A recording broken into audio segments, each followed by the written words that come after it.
All right, tell me when I can go. All right, whenever you're ready, go. All right. Out loud. Loud. As a paramedic, it is often difficult to not only eat at work, but to eat relatively healthy. I developed a sweet tooth one day, and if there's one thing I love, it's gummy snacks. Oh, look, sugar-free gummy bears. I haven't had gummy bears since I was in middle school, I exclaimed to my partner. And the fact that they were sugar-free practically made them healthy, right? I downed quite a few of them on the way to the next call, and had finished the bag by early August afternoon. In the oppressive southern heat, we were dispatched to an unconscious person. As we traversed the city streets, I began to get cold chills and cramps despite the triple-digit temperatures. My abdomen was obviously bloated, and the noises, oh God, the noises. We arrived at the scene and quickly loaded the critical patient into the ambulance.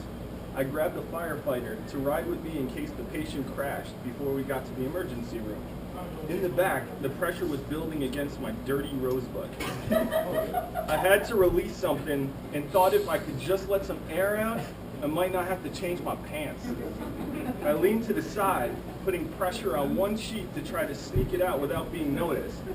I was able to get it off without soiling myself, but the smell, oh my God. The fireman wrinkled his nose as I wiped the sweat from my face. Does she have GI bleed? A necrotic bowel? He asked. As soon as we hit the ER doors, I was off like a Kenyan on a methamphetamine to the bathroom. I tried to use the hallway bathroom, but it was occupied. My only other option was the bathroom right outside the nurses' station.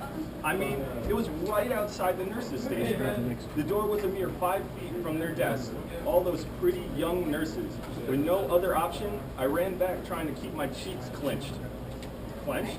Little staccato bursts of sulfuric farts punctuated each yard as I raced for the finish line, hoping that I could keep my chocolate starfish clenched tight enough to stem the tide. I ripped the door open and somehow managed to drop my pants without undoing my belt. What erupted sounded like a steamroller driving through a bubble wrap factory.